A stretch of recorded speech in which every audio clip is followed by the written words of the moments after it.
Hello everybody, welcome to Snyder's Inc. And today we got another reaction video for you. Obviously we got another Mr. Ballen one. I still would like for you guys to suggest me other stuff to react to. I don't know what other stuff you guys want me to react to. I want you guys to tell me what you would like to see me react to. So today's video is top 3 claustrophobic horror stories,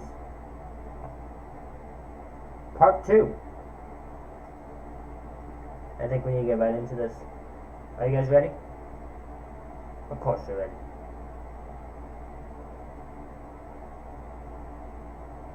Hit the like button and subscribe. Let's go!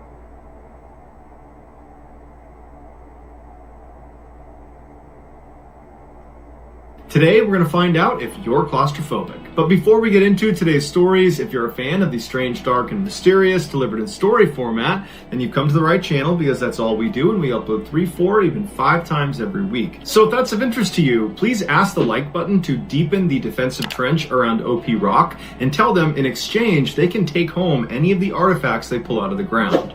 Also, please subscribe to our channel and turn on all notifications so you don't miss any of our weekly uploads. Alright, let's get into today's stories.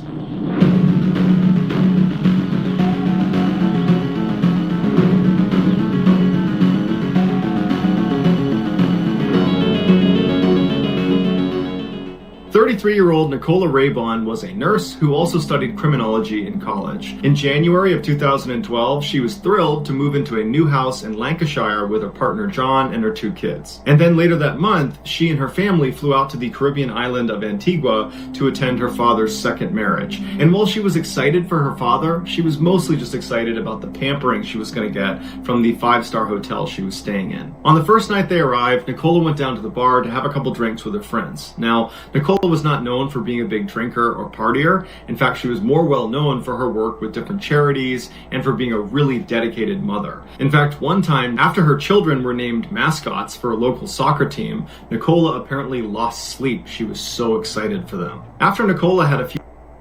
That's insane. To be that excited for kids being called, your kids being named mascots for the soccer team, and the fact that you lose sleep over, you can't sleep. You were just so excited. Like, get some sleep. Get some sleep, woman. Get some sleep.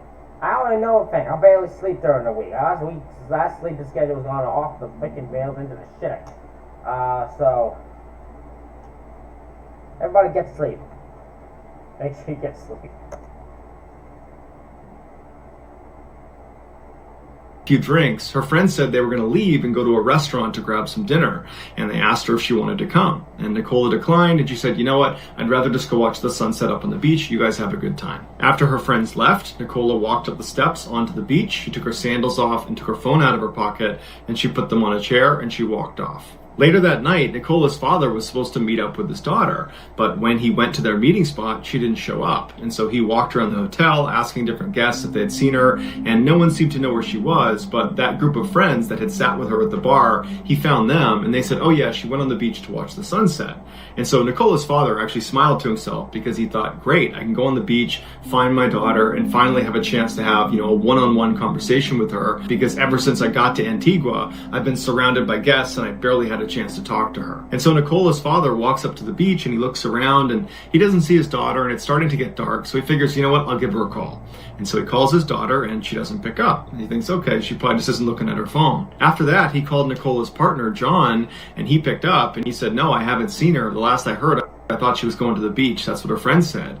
And Nicola's father said, yeah, that's where I am, and I can't find her, but I'm sure she's somewhere. And so after he hung up with John, Nicola's father went back into the hotel and he asked Nicola's kids if they had seen her, and they said no. And so now, feeling a little bit concerned, Nicola's father rounds up a couple of guests to go help him look for his daughter. And so they go up on the beach, and one of them quickly discovers Nicola's cell phone and sandals sitting on that chair near the hotel.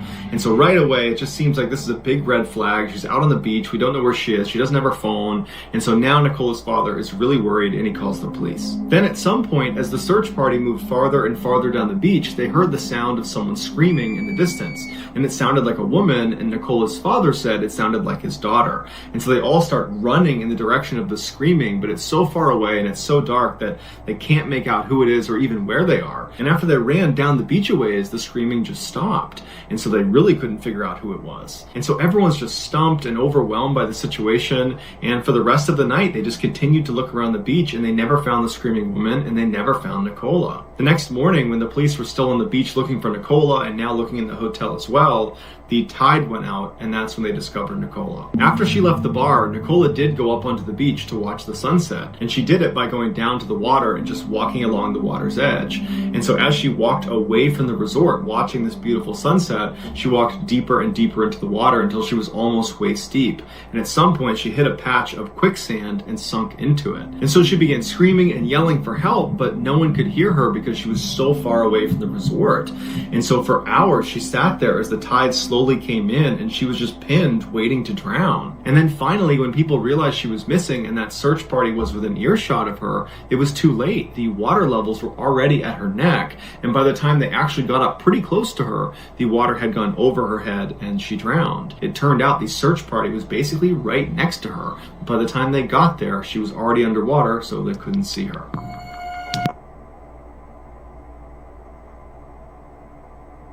This woman was in quicksand, underwater.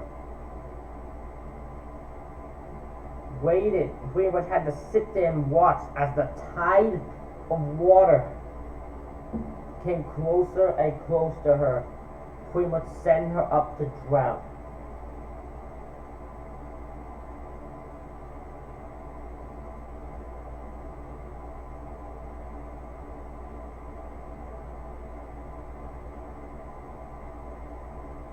That has got to be one of the most scariest visuals I can imagine. That is a scary as hell visual, man. Wow.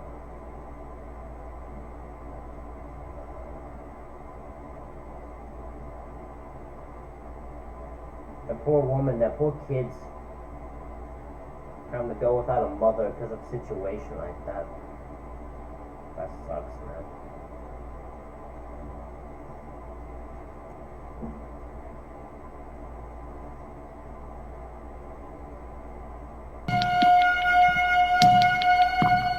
Growing up in Oklahoma, Blake Stanfield loved going out in the wilderness with his father, Neil. The pair were more like best friends than father and son, and they spent as much time together as they possibly could. But by the time Blake was in his 30s, he had become a medical doctor, and so he was really busy, and he was married, and he had a young kid, and so he didn't see his father very much. And then in 2003... This background, he also used this background, if I'm correct, for the Tube Sock Killer. But he uses the same background. When Blake was 38, he moved his family to Alaska, and so he really didn't see his father anymore. But shortly after moving, Blake had an idea. He wanted to surprise his dad on his 65th birthday with a rafting trip in Alaska. It was going to be this great way for the two to reconnect with each other. When he broke the news to his father, Neil was really touched by it and very excited, but at the same time, he was a little bit apprehensive, and he asked his son, are we going in a group? Is this going to be a guided rafting trip? And Blake said, oh no, that's the wrong way to do this. We will not have a good time if we go with a group.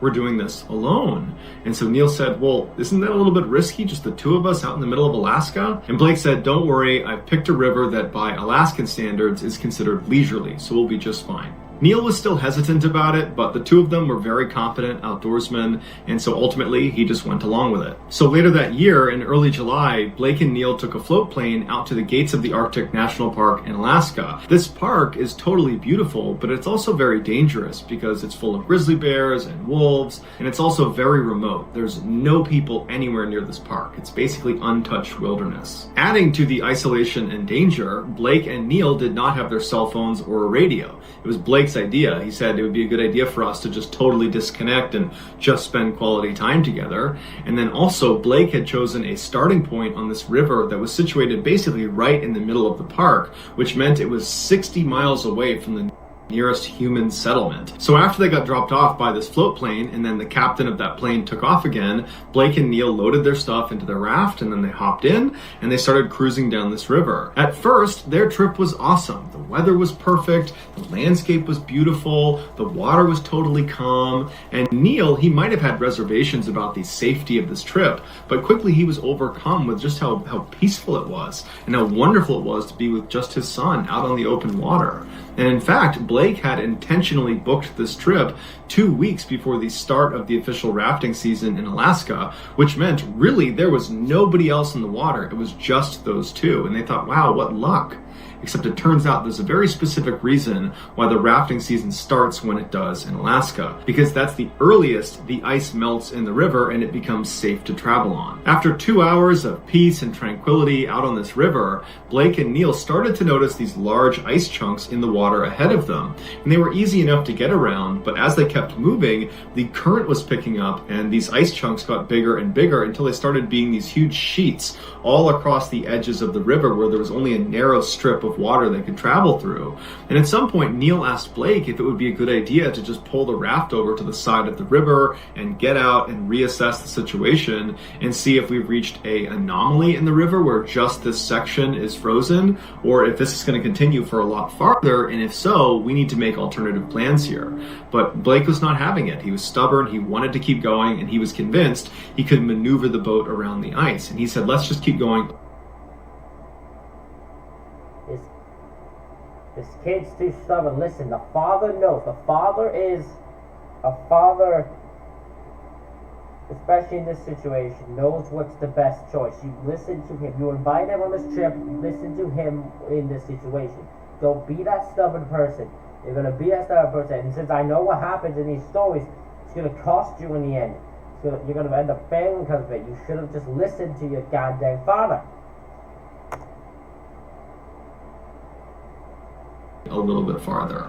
And so when they went a little bit farther, they reached a point where the current was so strong that they could no longer get out of the river. They had to ride it like a rapid until it stopped. And so as the father and son are fighting with each other about not having gotten out of the river while they still had a chance, they were not paying attention to what was in front of them, and they came around a corner and there was this huge ice shelf that was right across the whole river that basically blocked the whole path.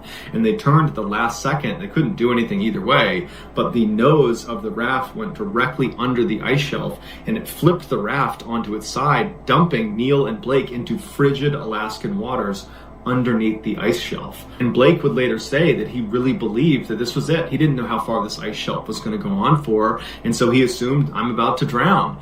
But they managed to hit this air pocket inside of this ice shelf. The ice basically formed up at a bow, and they both happened to pop. But then now one of them has to... You're still probably going to die because of the fact that you can't get out. How are you going to get out? Like, the ice is just going to break. You won't be able to sit there until the ice melts. So, what are you going to do? Like, you're still stuck. Pop up into it, and they gripped onto the ice, and they're looking at each other and they have no idea how long this ice shelf continues, but the current is pulling them and they know it's just a matter of time before they get sucked under and go back under the ice. And so they look at each other and they don't really know what to say, but it's kind of obvious that they think they're about to drown. And then at some point Neil gets sucked under and swept away, and then Blake follows shortly after. And unfortunately, they only tumbled along for about 10 or 15 more feet before they popped up again. But much like the boat that could not paddle out of the river because of how strong the current was, Blake and Neil could not get out of the river in time before they hit yet another ice shelf. And the next ice shelf was much longer than the first. And so they knew it was going to happen. They grabbed onto the ice shelf and they're holding on and they're trying to pull themselves back out, but the current's too strong.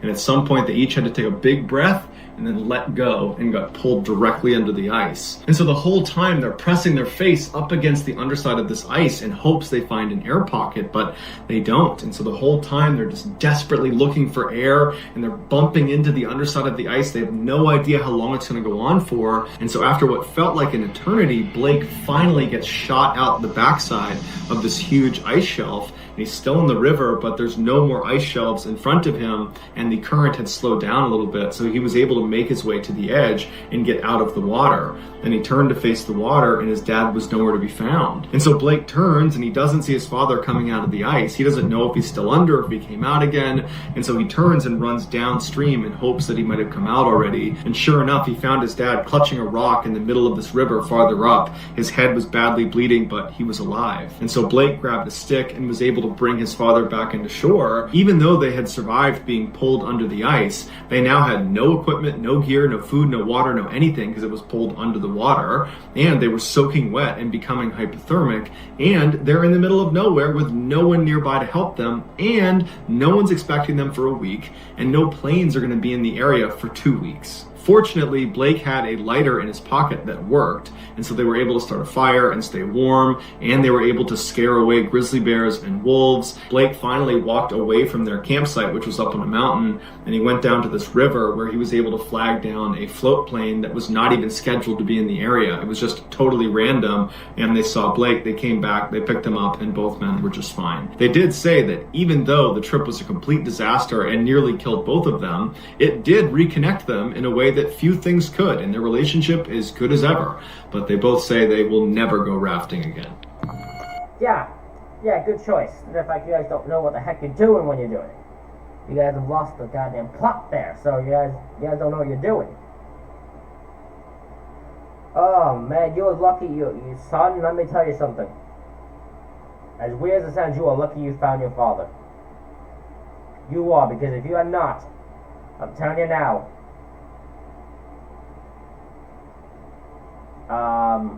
that guilt would have been over you for a while. That guilt would have hung over you for the rest of your life, man. You are lucky you found him, and you're lucky he's still alive.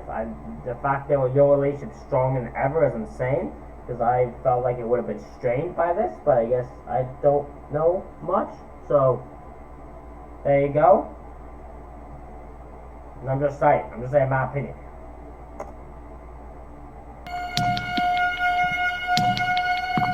On July 10th, 1941, a brand new British submarine was commissioned called HMS Umpire. 9 days later, on July 19th, the submarine and her crew were told to meet up with a convoy moving north along the Medway River in England and make their way to Scotland. So Umpire joined up with the convoy, but then they started having engine problems that night, and they began drifting back behind the convoy until they were basically not in the convoy anymore at all. During this time, the commander of the submarine was up in the bridge, which is the area that controls the submarine when it's above surface, just above the wing. The captain of the Umpire was concerned this convoy would not see them when they came through because they were a submarine, so they're sitting low in the water and they're already all dark. They have no lights on the outside on purpose because this was during World War II and they didn't want German ships or planes to spot them. And because of their engine problems, they had drifted away from their convoy, which would have been protection. So the captain decides to deviate from their course to get the submarine clearly out of the way of this convoy. And so when he started turning the submarine, the steering broke,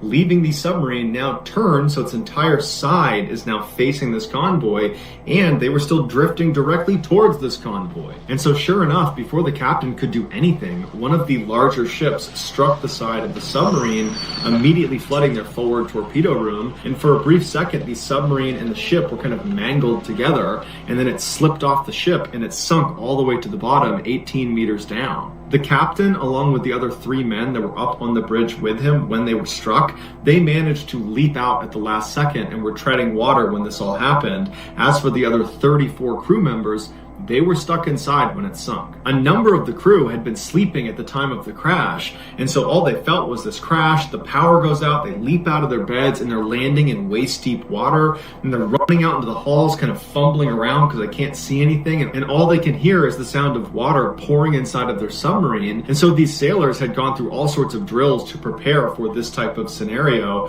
where, power's out and you're sinking, and so they know by touch how to get to the one area that has an escape hatch, which is the engine room. And after 20 of them got inside the engine room, the water levels in the hallway were getting so high that it was spilling into that room, and it was getting to the point where if they didn't seal the door, they were going to flood this one room that was their only chance of survival. And so they had to make the heartbreaking decision to lock and seal that door, meaning the 14 other sailors on the other side, if they hadn't already died, were now condemned. But for the 20 men who now were going to be able to use this escape hatch, there was no guarantee that would work, because to use the escape hatch on a submarine, you need to understand how it works. You can't just open a hatch on a submarine. It won't open. The pressure from the seawater presses down on it to where it literally cannot open. You might be able to open it a crack if you use a tool, but that's about it.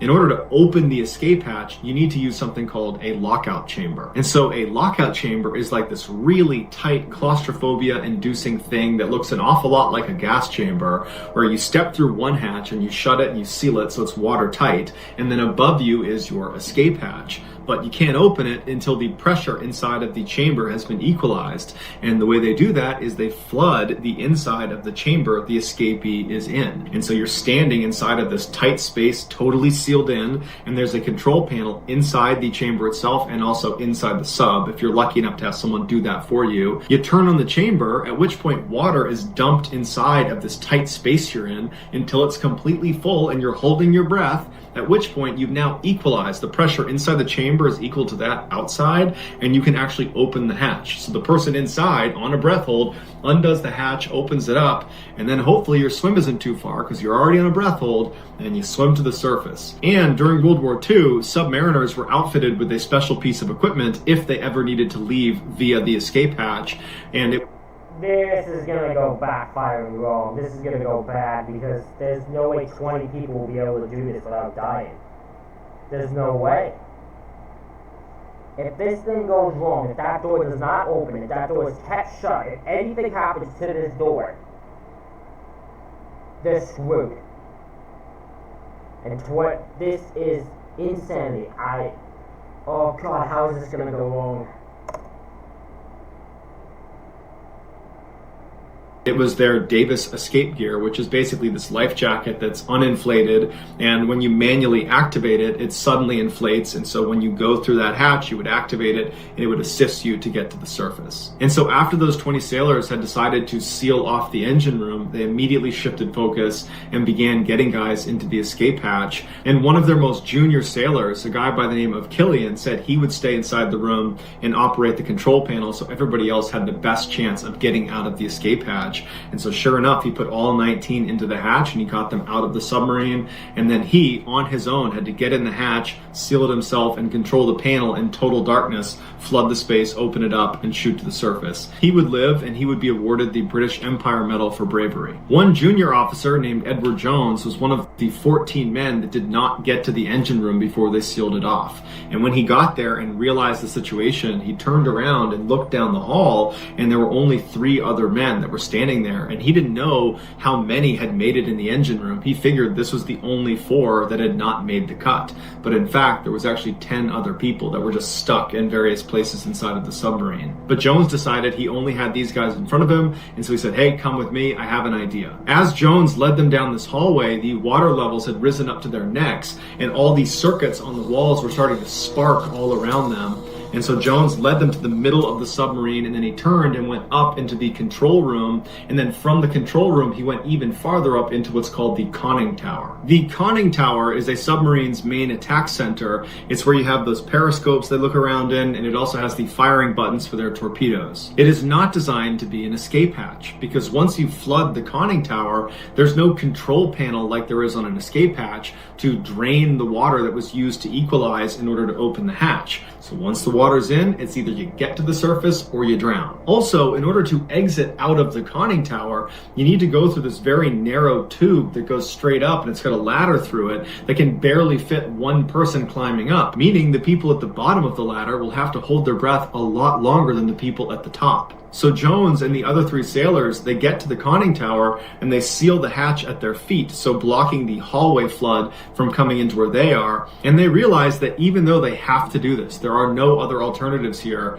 that realistically 1 or 2 or more are going to die in the process of just trying to get out of the submarine. But it was all they could do, so they made peace with their decision. They climbed up and they opened the hatch just enough to let water come in, but quite a bit started coming in. The men wedged themselves as high up in the tunnel as they possibly could, but obviously not everybody could get all the way up to the hatch. And so 2 were down low, and Edward Jones and 1 other were up towards the top.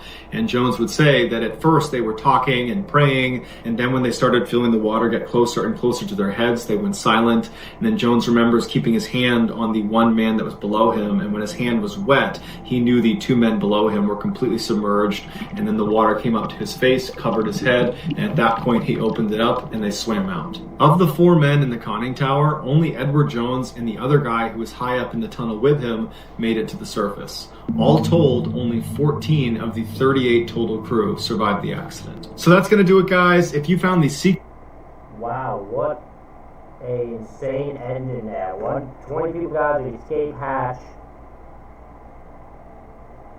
2 then, 2 of the others out of that group of 4 survived there, but they all could not survive. Everyone couldn't survive. Damn, what disappointing.